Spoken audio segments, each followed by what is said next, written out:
Loué soit le Seigneur, le Dieu de l'univers. Gloire à Dieu. Alléluia. Gloire à Dieu, gloire à l'Éternel. Sois loué, ô Dieu Tout-Puissant, sois béni. Oh Dieu Tout-Puissant. Sois Jésus, béni soit Dieu. Béni soit Dieu Tout-Puissant.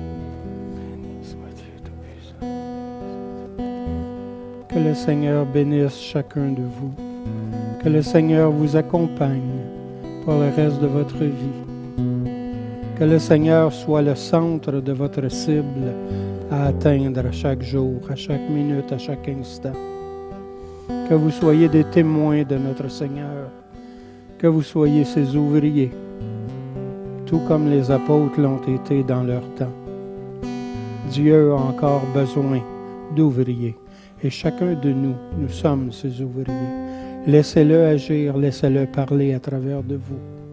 Tout comme moi, maintenant, je suis tout simplement un haut-parleur pour Dieu.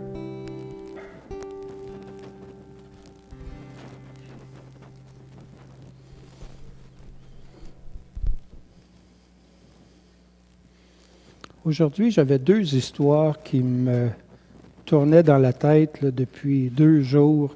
Laquelle que je vais prendre, laquelle que je vais vous raconter aujourd'hui. Qu'est-ce que je vais faire avec ça? Puis là, tantôt, le Seigneur, il m'a dit celle-là. Mais c'est une histoire que je vous ai déjà racontée il y a un bout de temps. C'est un musicien, Mendelssohn, qui se promène dans les rues de sa ville. Vous savez, il est décédé maintenant depuis de nombreuses années, mais c'était quand même un ouvrier musicien qui était vraiment fantastique. Vous savez qu'à l'âge de, si je me souviens bien, à l'âge de 9 ans, il avait déjà fait une symphonie. À l'âge de 14 ans, il conduisait des orchestres à travers le monde. C'était vraiment là, quelqu'un de fantastique pour la musique. Et une journée, il se promenait dans sa ville, puis il passe à un moment donné devant une cathédrale, puis il entend quelqu'un en train de jouer une de ses œuvres. Mais la pauvre personne, pas tellement un bon musicien. Alors, il décide de rentrer dans cet endroit-là, puis il s'en va jusqu'à l'orgue, voir le musicien qui jouait. Puis il le regarde jouer, il l'écoute, mais avec des petites erreurs ici et là, mais ça fait rien, c'était beau. Et puis, à un moment donné, quand le musicien a terminé de jouer, il lui demande, il dit, « Est-ce que je pourrais jouer sur ton orgue pendant quelques instants? » Fait que l'autre, il dit, « Oh non, ça, c'est pas permis, parce qu'il y a juste moi qui a le droit de toucher à l'orgue pendant la semaine, puis la fin de semaine, bien, c'est notre musicien qui vient jouer. » Fait que il redemande, il dit, « Ben oui, mais j'aimerais ça quand même, essayer juste entendre le son de ton orgue, mais que moi, je fasse à jouer les sons. » Alors, le gardien dit, « Non, c'est pas permis. » Alors, il décide de s'en aller, puis il s'en va vers la sortie. Puis comme il arrive près de la sortie, il y a quelque chose dans son cœur qui dit, « Non, retourne lui demander. » Fait qu'il retourne de bord, puis il retourne voir le monsieur, puis il dit, « Décidément, là, il dit, j'aimerais ça jouer même juste 1 minute sur ton orgue. » Alors, le monsieur, il était comme, « Ben là, reviens-en, là. » Fait qu'il dit, « OK. » Il dit, là, il dit, « Tu me lâches pas, là. » Puis pourquoi tu me lâches? Il dit, « Je vais te laisser jouer, mais 1 minute, puis c'est tout. » Alors, le jeune, n'oubliez pas, là, c'est un petit jeune, il a quoi, 15 ans, 16 ans? Il se met à jouer, puis là, le monsieur, le surveillant, il l'entend jouer la même tune qu'il jouait, mais c'était fantastique comment que c'était bien joué. Fait qu'il dit, coudonc, il dit, t'es qui, toi, pour jouer de même? Mais il dit, moi, je suis Mendelssohn, celui qui a créé cette tune-là. Où je veux en venir avec cette petite histoire-là? Ça aussi, c'est un titre que j'ai déjà utilisé ici, si vous vous souvenez, il y a peut-être 1 mois et demi, j'avais emmené la parole, puis c'est ce titre-là que j'avais donné. Puis là, je me disais, je n'ai pas tout raconté ce qu'il y avait à dire avec ce titre-là. Fait que je reprends le titre, puis on continue. Alors là où je veux en venir avec ma petite histoire, c'est que chacun de nous, on est chrétien. chacun de nous, nous sommes des serviteurs de Dieu. Chacun de nous, on trace notre chemin, on s'en va dans la vie, puis on essaye de faire de notre mieux pour représenter Dieu, bénir les gens autour de nous. Oui, mais qui sommes-nous vraiment? Qui sommes-nous dans notre cœur? Qui sommes-nous pour les autres qui nous voient agir? Tantôt, dans l'introduction, je vous disais cette valeur parce qu'on ne se rassemble plus, puis on se visite moins qu'avant, surtout là avec la pandémie, c'est encore pire. Mais c'est bientôt terminé, si Dieu veut. En tout cas, ils nous disent que ça a l'air qu'on va enlever nos masques là, bientôt. Là. Espérons. Mais ça va peut-être ouvrir les portes pour qu'on puisse à nouveau se visiter les uns les autres. À nouveau, peut-être passer le dimanche à manger de l'autre côté, aller manger au resto ensemble par groupe, puis, ou passer l'après-midi chez un, chez l'autre, pour être capable de parler de Dieu. Mais pas juste parler de Dieu, parler de toutes les choses de la vie, juste avoir de la fraternité avec les autres. Mais à travers de tout ça, qu'est-ce que nous représentons pour les autres, autant pour nos frères et sœurs que pour les voisins qui nous voient y faire, les gens de l'autre côté ici, là, de la bâtisse, là, que c'est des commerces, puis il y a des gros toffes là-dedans là, qui se promènent comme ça. Puis... Mais qui sommes-nous pour tous ces gens-là? Sommes-nous comme Mendelssohn des maîtres que quand on parle, quand on agit, qu'on est comme des maîtres, comme des serviteurs de Dieu? Les apôtres étaient juste des serviteurs de Dieu. Puis il n'y en a aucun qui a commencé à dire « Hey, moi là, je suis important, je suis un apôtre. » Non. Ils étaient des serviteurs. Jésus leur avait montré, quand il leur a lavé les pieds, il dit « Le plus petit d'entre vous, c'est le plus grand. » Fait que chacun essayait justement d'être serviteur des autres. Et nous, qui sommes-nous? Est-ce qu'on a à cœur de bénir les gens? Puis je ne parle pas juste de nos frères et sœurs, mais je parle de le voisin qui est à la porte à côté. Le type qui est de l'autre bord de la rue, là, que quand on sort notre poubelle, qu'on peut le croiser puis dire bonjour. Qui sommes-nous pour ces gens-là? Est-ce qu'on est des inconnus? Est-ce qu'on est des gens que, il y a de l'air bien smart, elle a de l'air bien fine, mais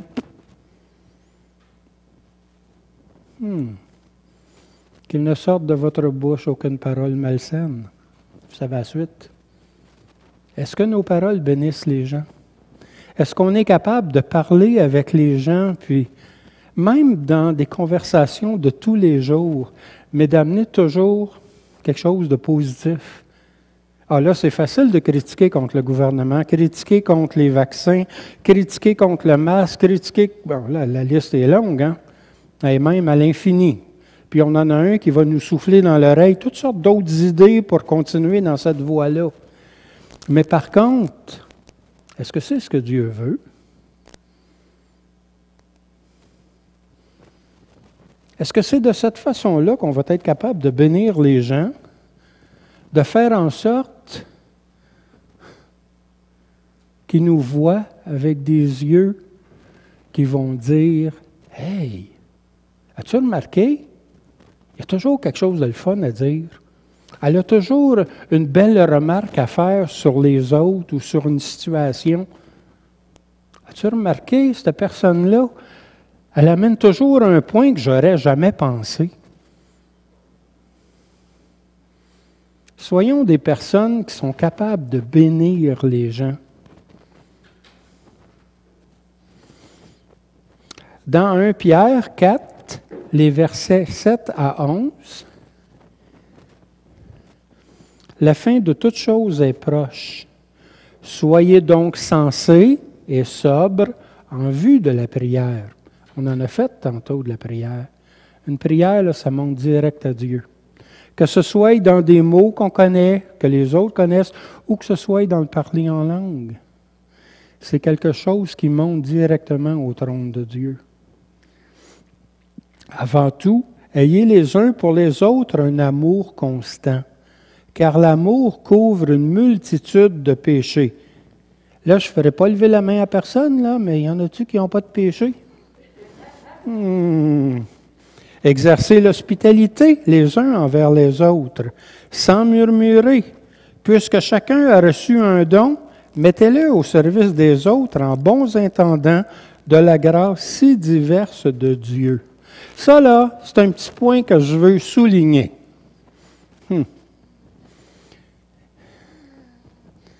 Puisque chacun a reçu un don. Dans quoi chacun de nous, on est bon? Moi, je suis graphiste. Si vous avez une publicité à faire, si vous avez besoin des cartes d'affaires, si vous avez besoin d'un poster ou d'un logo ou de toutes sortes de choses qui vont se faire en graphisme, venez me voir. Puis en plus, ça charge beaucoup moins cher qu'au magasin où vous chargez. Je ne vais pas. Des fois, je vais le faire gratuit. Mais pas toujours. Parce que la parole nous dit que l'ouvrier mérite son salaire. Je suis bon en électricité. Et puis, je suis daltonien aussi, là. N'oubliez pas ça. Ma coloriste en chef, là, est assise dans le coin, là. OK? Parce que moi, je fais des choses autant en graphisme, autant avec l'électricité. Puis là, je dis, c'est quelle couleur, ce fil-là? Aïe, aïe, aïe, oui. Puis même, oh, OK. Ma femme vient de me faire des yeux, là. Puis là, je sais qu'est-ce qu'elle veut que je fasse, là. Il faut que je vous raconte l'histoire qui s'est passée quand j'ai fait mes cours à l'Institut maritime. Oui, j'ai été à l'Institut maritime. À un moment donné, on avait un cours en électricité qui durait, comme tous les cours au cégep à l'université, ça durait un certain nombre d'heures. Là, je ne me souviens plus maintenant, ça fait trop longtemps. Mais ce qui s'est passé, c'est que quand est arrivé l'examen, pendant tout le cours, le professeur, il savait que j'étais daltonien, puis je passais mon temps à demander aux autres, « OK, j'ai-tu bien le bleu, là? Ça, c'est-tu bien le blanc? C'est-tu bien le brun? » Puis des fois, les couleurs, là, c'est... moi, je me souviens, on avait 4 fils bleus. Il y en avait un bleu foncé, un bleu un petit peu plus pâle, un petit peu plus pâle, puis un petit peu plus pâle. Moi, c'était bleu. C'est simple. Fait que là, je demandais aux autres tout le temps, « J'ai-tu le bon fil, là? » Puis là, je faisais mes exercices parce qu'on avait un immense table qui mesurait 12 pieds par 8 pieds. Puis là, sur toutes ces tables-là, il y avait tout un système électrique comme dans un vrai bateau. Là, je ne parle pas des gros navires, là, je parle des voiliers, puis des yachts, puis Je naviguais sur une goélette qui avait 68 pieds. On pouvait coucher 30 personnes à bord. Fait que c'était quand même un assez gros bateau. On ne le mettrait pas sur le lac à côté, ça aurait de l'air fou. Mais par contre, c'est tout le système électrique d'un petit bateau de 20 pieds ou de ce gros bateau-là, c'était le même principe. Alors, la journée de l'examen arrive et puis il nous faisait faire des choses à chacun de nous autres et arrive mon tour. Fait que là, je dois faire un branchement entre le système qui produit l'électricité et le système qui éclaire le bateau. Fait que là, je prends mes fils, parce que je sais quel fil qu'il faut que je prenne pour les coller ensemble. Fait que là, je regarde le prof, puis je dis, « C'est-tu bien le noir que j'ai? » Parce que noir, brun, bleu, toute la même chose. Fait que, il me fait ça de même. Fait que moi, je rapproche mes fils tranquillement, puis je les colle. Puis en même temps que je fais le mouvement, je le vois faire. Ah! Trop tard. Ça a tout sauté, ça. Les fils sur un bateau, ça ne prend pas en feu, ils fondent. OK? Fait que ça a fait une fumée là, dans l'école, là. C'était vraiment quelque chose. Tout ça parce qu'il m'a dit, après, il dit, « Je ne m'en souvenais plus que tu étais daltonien. » Ben, je dis, là, tu vas t'en souvenir. Fait que le lendemain, c'était la remise des diplômes qu'on avait. Puis, à l'Institut maritime, il y avait une petite boutique à l'entrée où ils vendaient toutes sortes de petites choses. Puis, moi, quand j'ai passé cette journée-là, il y avait un chandail dans la vitrine. C'était marqué « Je pète le feu ». Puis, il y avait des systèmes tout en feu en dessous. Fait que j'ai acheté le chandail, c'est sûr. Je me suis présenté dans la classe avec ça. Donc, je suis bon en graphisme, mais je fais corriger mes couleurs par mon épouse. Je suis bon en électricité, mais des fois, il faut que je demande à quelqu'un, j'ai-tu le bon fil? Fait que ça veut dire que vous ne me laissez pas tout seul si vous me demandez de faire de l'électricité chez vous. Je suis bon en menuiserie aussi. Très bon. Je suis capable de construire une maison. Je n'ai pas les cartes de menuisier, mais j'ai les connaissances. Mes deux pères, puis mon père Thérèse, étaient des charpentiers. Alors, je connais le travail. Quand la parole nous dit « Puisque chacun a reçu un don ou des dons, mettez-les au service les uns des autres en bons intendants de la grâce si diverse de Dieu. » Là, je vais lancer une idée à la personne qui fait notre petit bottin téléphonique. Pourquoi ne pas écrire les forces des gens avec chacun? Alain, lui, il est bon en graphisme, en électricité, en menuiserie, il ne vaut pas de la chenoute en plomberie, parce que ça coule tout le temps. Fait que ça, on ne le marquera pas. Mais il y a des petites choses comme ça. Puis chacun de nous, on a des forces. Fait que quand il arrive une journée où on a besoin de quelque chose, là, on a le choix entre aller chercher quelqu'un sur la rue du Pont, qui a un commerce, puis que lui va nous charger un certain montant pour faire la job, ou bien d'aller parler à un frère, à une sœur, et dire « Serais-tu capable de m'aider avec telle affaire? Combien que tu me charges? » Ce n'est pas une question de dire « Ah ben non, là, on est tous chrétiens, on ne se chargera pas une scène. » Non, l'ouvrier mérite son salaire. Puis pas nécessairement moins que le gars qui est au coin. Mais par contre, le gars qui est au coin, on va lui donner de l'argent, puis on ne sait pas ce qu'il va faire avec, mais on va peut-être bénir un de nos frères, une de nos sœurs. Pourquoi pas? Ça, c'est une chose que j'ai dit dans la majorité des églises où j'ai passé. Puis il y a eu des changements, mais pourquoi pas se bénir avec les forces et les dons qu'on a? Parce que si je suis bon en graphisme, là, c'est pas parce que moi j'ai décidé une bonne journée que j'étais bon là-dedans. Dieu a mis ça dans mon cœur. Puis je me souviens, j'étais haut comme ça, comme notre petit bonhomme de tantôt.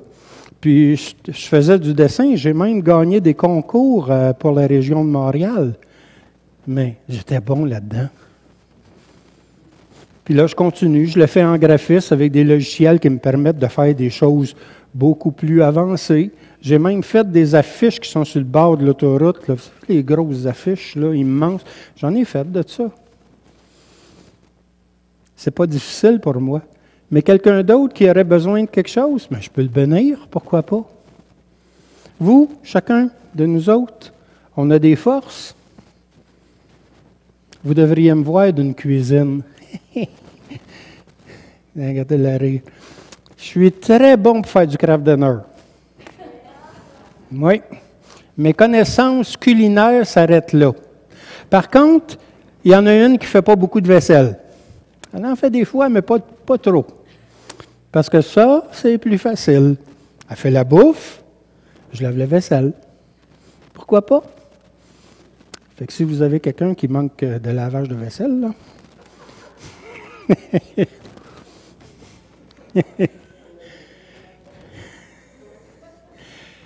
Dans ce qu'on vient de lire, exercer l'hospitalité les uns envers les autres sans murmurer.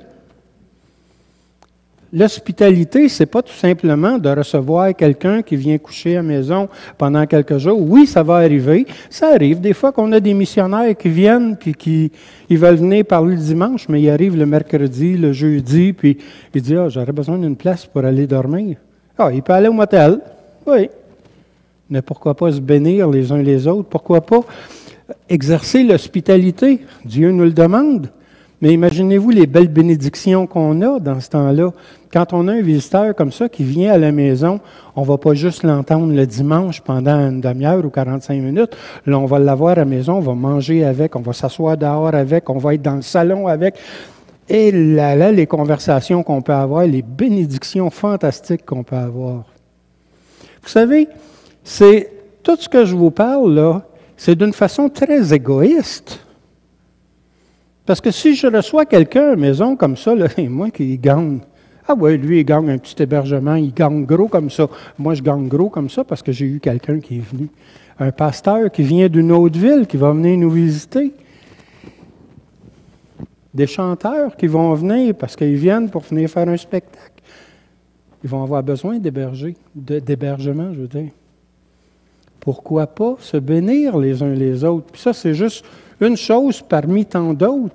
Ça peut être quelqu'un qui n'a pas beaucoup d'argent, puis quel exemple que je donnerais? OK, un dimanche après le culte, un groupe décide d'aller au resto, mais il y en a un que lui, il se retire, puis il dit « Non, moi, je n'irai pas aujourd'hui. » Mais on sait que c'est parce qu'il n'y a pas d'argent pour payer. Je vous laisse voir la suite. Pourquoi pas se bénir les uns les autres? Si Dieu me permet à moi d'être graphiste ou électricien ou charpentier, je suis en train d'aider. Vous vous souvenez de Daniel et Audrey? Ils s'assoyaient dans le coin là, tout le temps. Je suis en train de les aider. Là. Ça fait 1 semaine et demie que je travaille dans leur nouvelle maison au lac Couchette. C'est ça. Puis, je suis en train de les aider en électricité puis en menuiserie. On a vidé la chambre de bain, on a vidé le salon, la cuisine, on a mis ça sur juste le bois, puis là, on remet du gyps, on fait des nouveaux planchers en bois flottant. Moi, je suis habile là-dedans. J'ai dit, écoute, je vais te donner un mois. Oui, il va me donner des sous, puis ça va nous aider pour le prochain déménagement qui s'en vient. Bénissons-nous les uns les autres. C'est si facile quand on veut. En bons intendants de la grâce si diverse de Dieu. Si quelqu'un parle, que ce soit selon les oracles de Dieu, si quelqu'un sert, que ce soit par la force que Dieu lui accorde, afin qu'en toute chose Dieu soit glorifié par Jésus-Christ, à qui appartiennent la gloire et la puissance au siècle des siècles. Amen. Au siècle des siècles, ça veut dire pour l'éternité, ça. Puis je ne sais pas vous autres, là, mais moi, je suis incapable de concevoir ça. Je suis incapable de concevoir l'éternité. Dieu, il n'y a pas de commencement, il n'y a pas de fin. Désolé, mais d'une façon humaine, là, tout a un début puis une fin. On n'est pas capable de le comprendre. L'immensité de l'univers. Si on s'en va, là, il y a la Lune, après ça, il y a Mars, puis après ça, il y a Pluton plus loin, puis il y a le prochain système solaire, puis il y a le... Puis ça finit pas. Pas capable de le concevoir. Et je pense que la majorité des gens ici, on n'est pas capable de concevoir ça. Vous savez ce qui m'est arrivé il n'y a pas tellement longtemps? Bien, pas tellement longtemps. Ça fait peut-être 3 ans. J'ai assisté à une prêche. C'était une prêche-conférence donnée par une femme docteur en astrophysique, puis en une autre patente pour le minuscule, là. Puis là, elle nous donnait, dans sa conférence, elle nous donnait des exemples des deux côtés. Fait que là, à part, puis elle commence à nous montrer des photos avec le système solaire, de la manière que c'est fait. Puis après ça, c'est quoi qui est plus gros que le système solaire, là, qui contient bien des systèmes solaires, puis c'est ça, des galaxies. Puis après ça, l'autre galaxie après, puis un paquet de galaxies qui forment autre chose, que je ne me souviens plus le nom non plus. Puis là, elle nous montrait comment que c'était fait, avec des photos, parce que Hubble, puis tout ça, qui sont capables de nous donner des photos maintenant de tout ce qui se passe dans l'infiniment grand. Puis là, à un moment donné, elle dit, on va faire le contraire. Fait que là, à l'aide de microscopes électroniques, là, elle a commencé à s'en aller dans une cellule. Puis qu'est-ce qui forme une cellule? Puis qu'est-ce qui forme la cellule? Puis là, les images que je voyais à l'écran, là, c'était la même chose, presque, que qu'est-ce qu'elle nous avait montré dans l'infiniment grand. C'est comme, on dirait que c'est la même chose, les deux. Comment Dieu a fait ça? Mais notre Dieu, il est infiniment grand. Notre Dieu, il est tout puissant. Eh boy! C'est impressionnant quand on y pense. Mais il ne faut pas oublier aussi, à travers tout ça, il nous a fait, chacun de nous. Puis il nous a créés, il a fait notre planète, il a fait les luminaires, le soleil, la lune, les étoiles, pour éclairer la terre, pour calculer le temps. Vous savez, je ne vous invente pas, là, je vous fais juste vous raconter ce qui se passe dans Genèse. Mais si Dieu a fait ça, là, c'est pas pour rien. Il a fait l'univers pour nous autres. Fait que là, c'est bien sûr qu'on peut s'amuser à envoyer des fusées pour aller voir ailleurs qu'est-ce qui se passe. Mais, désolé, les petits hommes verts sur Mars, là, il n'y a pas grand chance. Parce que nous sommes les seuls que Dieu a créés. C'est ce qu'il nous dit dans la parole. Fait qu'est-ce qu'on va mettre en doute ce que Dieu nous dit? Non. Je suis certain qu'il n'y a aucun de nous autres qui le met en doute. Mais il nous dit aussi, qu'est-ce que je disais, comment je disais ça tantôt? Là? Exercer l'hospitalité les uns envers les autres sans murmurer. Et puisque chacun a reçu un don, ça c'est Dieu qui nous l'a mis dans notre corps, dans notre tête, dans notre cœur, dans notre force pour être capable de le faire. Quand je prends deux fils là, puis que je les twiste ensemble là, pour avoir de l'électricité, là, pour allumer une lumière, là, c'est pas moi qui ai inventé tout ça. Mais Dieu a mis dans le cœur de quelqu'un de le faire. Puis Dieu a mis dans mon cœur d'être capable de le comprendre pour être capable de faire fonctionner. Mais c'est Dieu en arrière qui nous guide. C'est pour ça que chaque travail qu'on fait, chaque fois qu'on commence à faire quelque chose, ou chaque fois que même qu'on est ensemble, pourquoi pas commencer avec une prière? Remercier le Seigneur. Il nous dit, quand on est 2 ou 3 assemblés en son nom, il est là parmi nous. Mais c'est le fun de lui dire.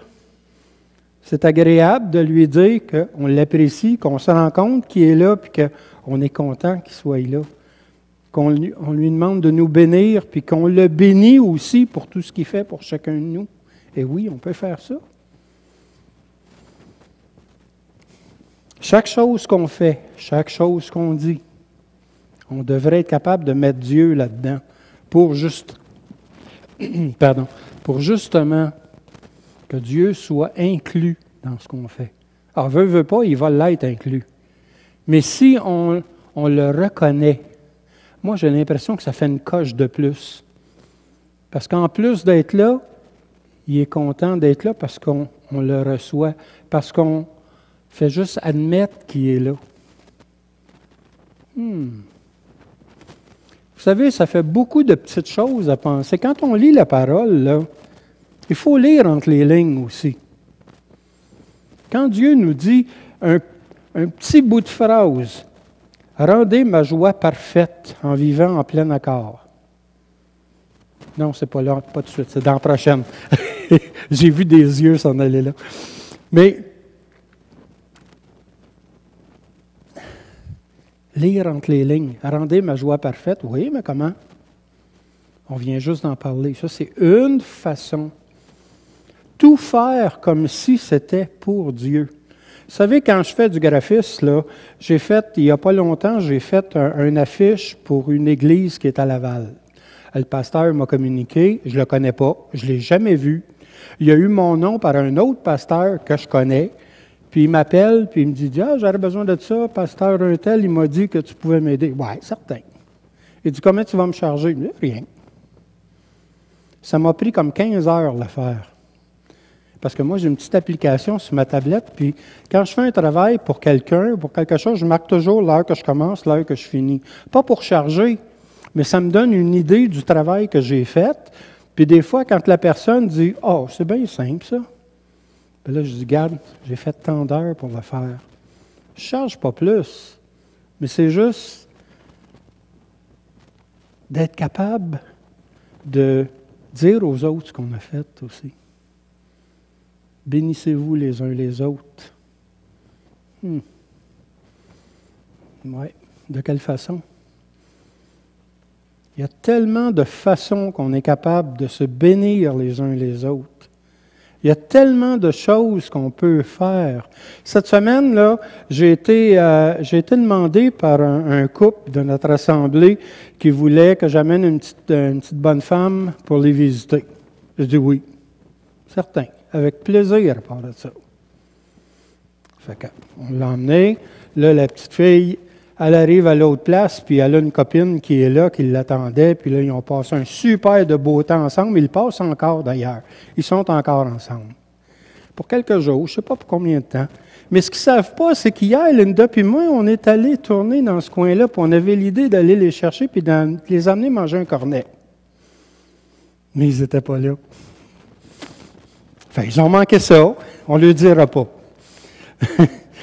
Mais ça ne fait rien, c'est que plus tard, ça peut se faire, ou une autre fois, ça peut se faire. Bénissez-vous les uns les autres. C'est tellement une affaire de rien d'être capable de faire un petit quelque chose pour quelqu'un d'autre. Quelqu'un est malade, puis ça, je le sais, il y en a qui le font, parce que vous l'avez fait quand moi j'étais à l'hôpital, amener de la bouffe à la maison. Là, j'avais plus d'énergie, je n'étais plus capable. Il y en a qui m'en ont apporté. Quelle bénédiction! Chaque fois que j'allais manger, là, je ne pouvais pas faire autrement que d'être en prière. Je dis, Seigneur, merci. On a un Dieu qui est merveilleux. On a un Dieu qui nous aime. Ça me fait toujours penser à l'histoire d'une petite bonne femme, autre comme ça, qu'on avait dans une église où j'ai été, ça fait déjà un bon bout de temps. Mais la petite fille, elle allait à l'école du dimanche, puis pendant le culte, le pasteur demandait « Réalisez-vous à quel point Dieu vous aime? » Fait que la petite fille était là, puis elle avait la main dans les airs, c'était gênant de ne pas lui demander ce qu'elle voulait dire. Fait qu'il l'a fait venir en avant, puis là, la petite fille, elle a expliqué, elle a dit « Jésus, là, il nous aime, là, gros, gros, gros, gros, gros, gros, puis il est mort pour moi. » Elle avait compris le message.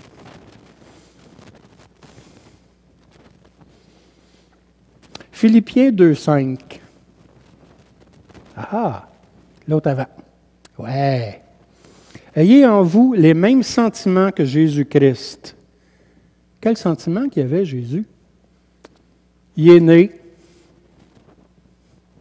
humainement avec Marie, qui l'a mis au monde. Il a grandi. On sait, avec un petit événement qui s'est passé quand il avait 12 ans, qu'il respectait ses parents, mais qu'il savait déjà qui il était.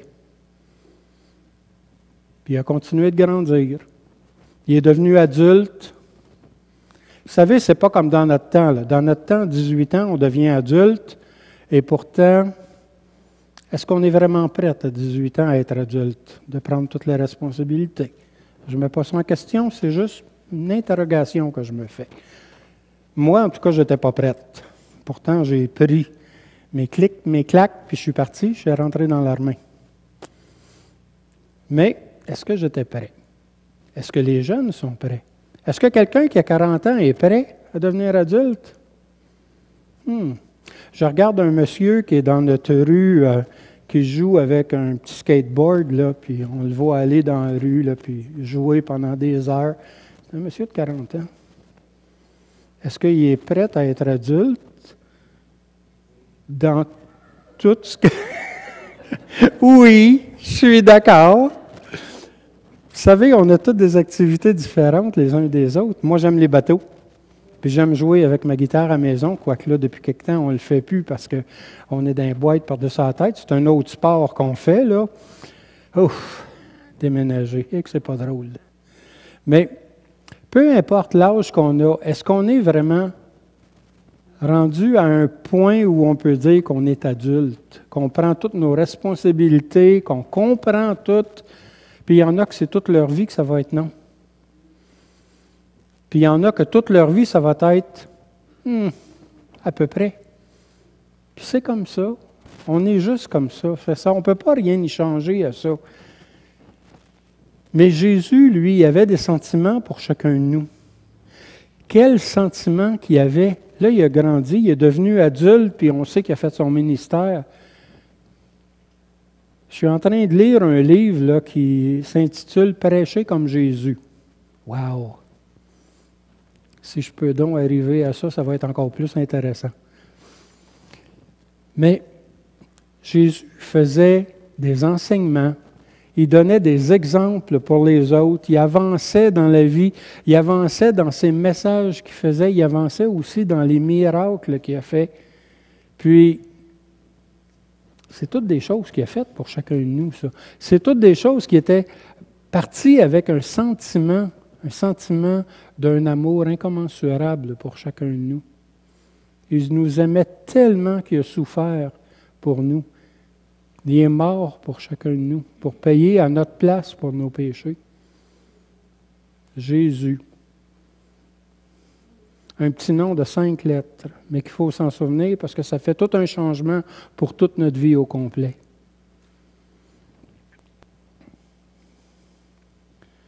Philippiens 2, 1 à 4. S'il y a donc de l'encouragement en Christ, s'il y a de la consolation dans l'amour, s'il y a une communion de l'Esprit, s'il y a de la tendresse et de la compassion, rendez ma joie parfaite en vivant en plein accord. En vivant en plein accord. Ayez un même amour, un même cœur, une unité de pensée. Ne faites rien par esprit de rivalité ou par désir d'une gloire sans valeur. Oui. Mais avec humilité, considérez les autres comme supérieurs à vous-même. Que chacun de vous, au lieu de regarder à ses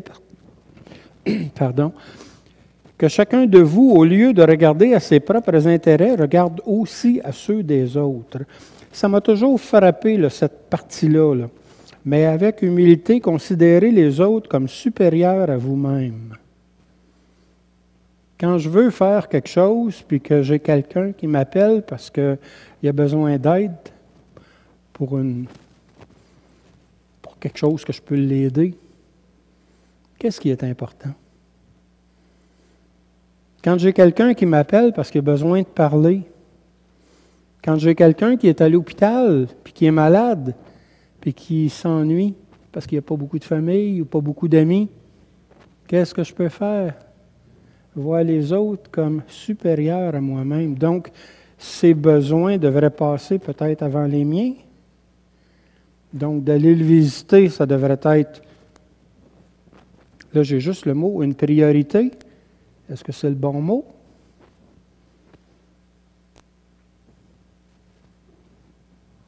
Aimez-vous les uns les autres. Oh boy! On a tellement de difficultés à être capable de se bénir mutuellement. On a tellement de difficultés.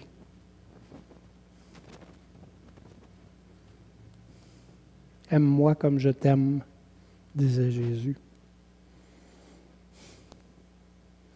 Considérez les autres comme supérieurs à soi-même. Que chacun de vous, au lieu de regarder à ses propres intérêts, regarde aussi à ceux des autres. Ça, c'est biblique. Il ne dit pas « mettre tout de côté mes choses puis de voir juste l'autre ». Il dit non, regardez aussi à ceux des autres. Ah! Hop là. Bon, ça y est, j'ai perdu ce que j'étais. Colossiens 1, 9. 9 à 11. Ouais. Voilà pourquoi nous aussi, depuis le jour où nous en avons été informés, nous ne cessons de prier Dieu pour vous. Nous demandons que vous soyez remplis de la connaissance de sa volonté, en toute sagesse et intelligence spirituelle, pour marcher d'une manière digne du Seigneur et lui plaire entièrement.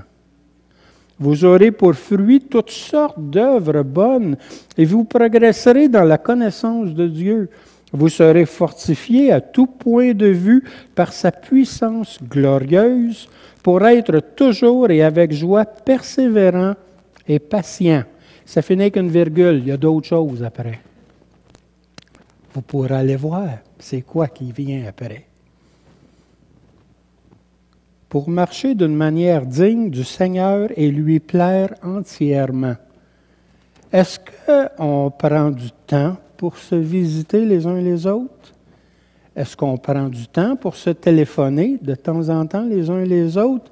Salut, comment ça va? Qu'est-ce qui se passe de neuf dans ta vie? Puis là, dépendamment de la réponse, on peut peut-être avoir des choses à faire pour aider. On peut peut-être avoir des choses à faire pour bénir. N'oubliez pas, quand on bénit quelqu'un, c'est des charbons ardents qu'on met sur sa tête qui vont nous être rendus quand on va aller en présence de Dieu. Ça vaut la peine de bénir les autres. c'est pas juste une perte de temps. Il y a quelqu'un qui m'avait déjà dit ça. Il dit non, c'est pas une perte de temps. C'est une bénédiction. Autant pour l'autre que pour soi. Dans Éphésiens 5:1, soyez donc les imitateurs de Dieu, puisque vous êtes ses enfants bien-aimés, et vivez dans l'amour en suivant l'exemple de Christ, qui nous a aimés et qui s'est donné lui-même pour nous comme une offrande et un sacrifice pour l'odeur, dont l'odeur est agréable à Dieu.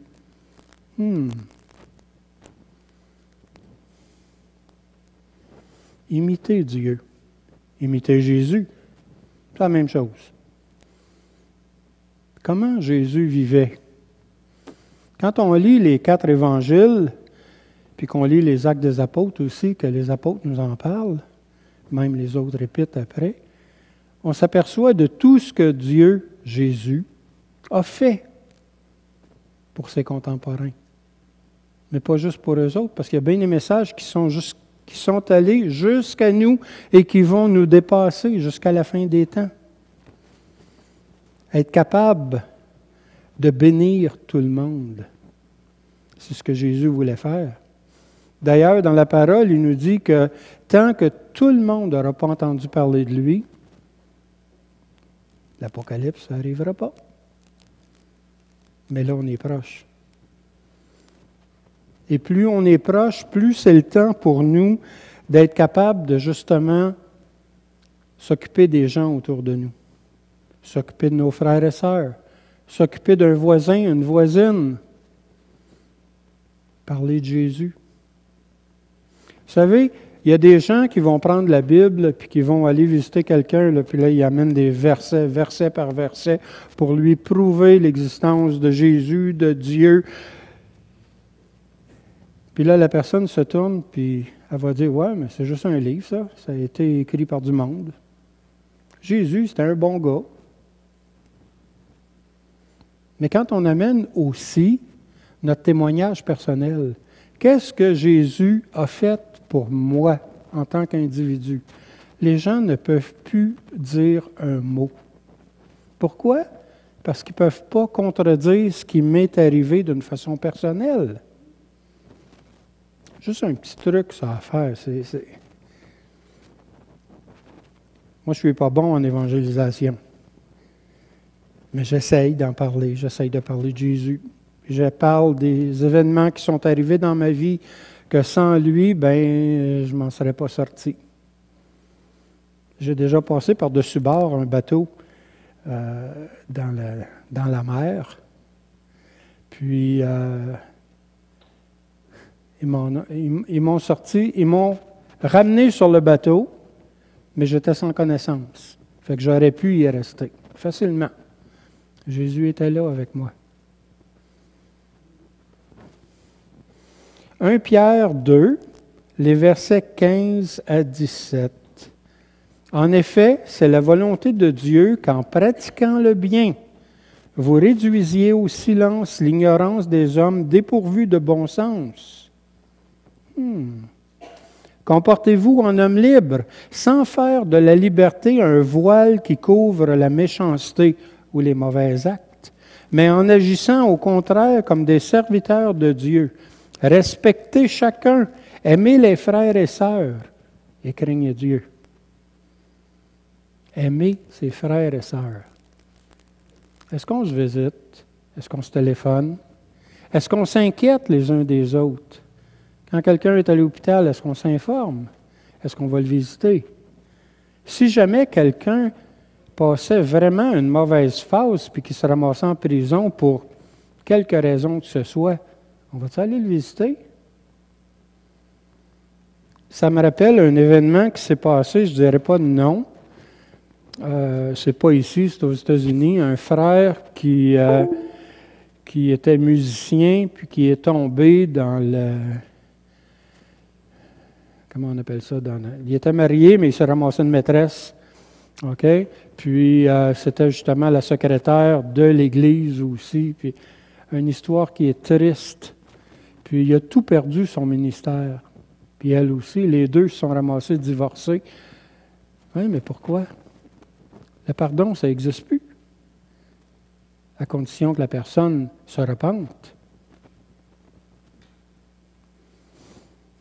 Je trouve ça bien difficile quand quelqu'un fait une erreur, soit en parole. Ça, c'était extrême, ce que je viens de raconter. Mais il y a des événements qui sont beaucoup moins gros que ça. C'est tout simplement, OK, j'ai dit quelque chose de pas fin à mon frère, à ma sœur, puis je suis parti, puis là, on reste sur ça. Puis, y a-t-il moyen de revenir et de dire, je te demande pardon pour ce que j'ai dit? Et de l'autre côté, de dire, je te pardonne dans le nom de Jésus. Parce que Jésus me pardonne mes péchés de la même façon que moi, je vais être capable de pardonner aux autres. Oui, c'était peut-être volontaire aussi le péché, ou la médisance, ou le mauvais mot. Qui ne l'avait jamais fait? Pas de main de lever encore, hein? C'est sûr, on a toutes fait des erreurs. Avant d'être chrétien, puis même après être devenu chrétien. On n'est pas parfait, on va être parfait la journée qu'on va se présenter devant Jésus. Ah, ça, j'ai bien hâte. Mais ce n'est pas moi qui va décider quand. Dans le but de laisser la pensée de Christ envahir mon cœur, ma vie de tous les jours, c'est facile. Il faut apprendre à le connaître personnellement. De quelle façon on peut le connaître personnellement? En étudiant la parole, en lisant la parole, en priant, en passant du temps avec d'autres frères et sœurs, justement, peut-être pour prier ou pour lire la parole. Ce n'est pas les seules choses qu'on peut faire quand on se visite les uns les autres. On peut parler de toutes sortes de choses, mais il ne faut juste pas laisser Jésus complètement en dehors de ça. Puis dans nos paroles, c'est là que ça se révèle. Et qu'on ait n'importe quel âge, même nos jeunes, c'est la même chose. Dans nos paroles, il faut se souvenir que Jésus y est avec nous. Quand on est 2 ou 3, Jésus y est là. 1 Jean 5, 20 et 21. Mais nous savons aussi que le Fils de Dieu est venu et nous a donné l'intelligence pour connaître le vrai Dieu. Et nous sommes unis au vrai Dieu si nous sommes unis à son Fils, Jésus-Christ. C'est lui qui est le vrai Dieu et la vie éternelle. Petits enfants, gardez-vous des idoles. Est-ce qu'on a des idoles dans nos vies? Prendre le temps de sonder les Écritures. C'est par ça que Jésus, que Dieu, que l'Esprit Saint a décidé de se révéler à chacun de nous. Dans Luc 24, 27, c'est écrit « Puis, en commençant par les Écritures de Moïse et continuant par ceux de tous les prophètes, il leur expliqua dans toutes les Écritures ce qui le concernait. » On revient encore avec étudier la parole de Dieu. On veut connaître Dieu, on veut connaître Jésus, lisons sur sa vie. Il y a même des livres qui ont été faits par des docteurs en théologie, par des exégètes, par des gens qui connaissent bien gros et qui ont passé leur vie à étudier, ou bien des archéologues qui vont nous sortir toutes sortes d'affaires qu'ils ont découvertes. Moi, j'aime beaucoup l'archéologie. Puis, souvent, je vais lire des choses qui ont rapport avec ça parce que souvent, on obtient comme des preuves de choses qui se sont passées dans la parole. Vous savez, jusqu'à il y a 5 ans, il y avait un peuple, là j'ai un blanc de mémoire, je ne me souviens plus quel peuple qui est écrit dans la parole qu'on n'a jamais trouvé de preuve que c'était vrai. Et les non-croyants prenaient ça en disant « Ah, vous voyez bien dans votre livre, là, il a même inventé des affaires, celui qui a écrit. » Mais il y a 5 ans, il y a un groupe d'archéologues qui ont découvert un site et il y avait sur des pierres des textes qui étaient écrits. Et dans un des textes, il mentionne qu'il avait envoyé des choses à un peuple qui s'appelait, le mot que j'ai oublié. Désolé.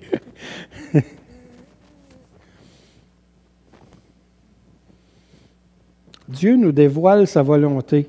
Il nous dévoile ses plans. Il nous dévoile aussi de quelle façon il veut qu'on vive. Écoutons-le. On va s'en sortir gagnant. Jean 1, 17 et 18. Je pense que c'est la dernière diapo. En effet, la loi a été donnée à travers Moïse, mais la grâce et la vérité sont venues à travers Jésus-Christ. La grâce et la vérité. Personne n'a jamais vu Dieu. Dieu, le Fils unique, qui est dans l'intimité du Père, est celui qui l'a fait connaître. Jésus il a dit, vous m'avez vu, vous avez vu le Père. C'est sûr, Jésus est Dieu. L'Éternel est Dieu, l'Esprit Saint est Dieu. On met tout ça dans le blender, là, puis c'est Dieu. Mais sauf qu'on n'est pas capable de séparer un de l'autre. Vous savez, comme dans les cérémonies de mariage, souvent on va prendre un vin blanc, un vin rouge, puis on vide ça dans une troisième coupe pour dire maintenant ils sont unis, puis on ne peut plus les désunir. On n'est pas capable d'enlever le vin blanc et le vin rouge un coup qui ont été mélangés. La même chose pour Dieu. Il y a l'Éternel, il y a Jésus, il y a l'Esprit Saint. On ne peut pas les séparer. Par contre, dans la Bible, il nous dit des fois qu'il y en a un plus que l'autre. Au début de la Genèse, là, Dieu créa. OK? De quelle façon qu'il créa? Il a parlé. C'est ça. Et la parole, c'est... Eh oui.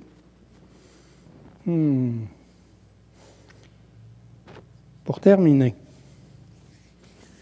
quelques petits conseils, quelques recommandations, si vous préférez. Lire la Bible, de préférence tous les jours. On mange tous les jours. On mange même plus qu'une fois par jour. Ça, c'est sans compter les collations. Fait que pourquoi pas nourrir notre âme aussi de la même façon? Lire la parole nourrit notre âme. Est-ce qu'il faut qu'on fasse 2 pages par jour, ou 1 page, ou un verset? Est-ce que quand je mange 3 morceaux de petits pois, puis là, j'en ai assez pour la journée. Oui, je sais, je pousse un peu, là. Mais lire la parole, peut-être un petit peu le matin, un petit peu le soir, pourquoi pas? Pourquoi pas? Ça va nous permettre de mieux le connaître et de changer notre vie aussi, parce qu'il nous dit quoi faire, quoi pas faire, de quelle façon être béni, de quelle façon bénir aussi. Dans quel but? Pour devenir de plus en plus comme lui.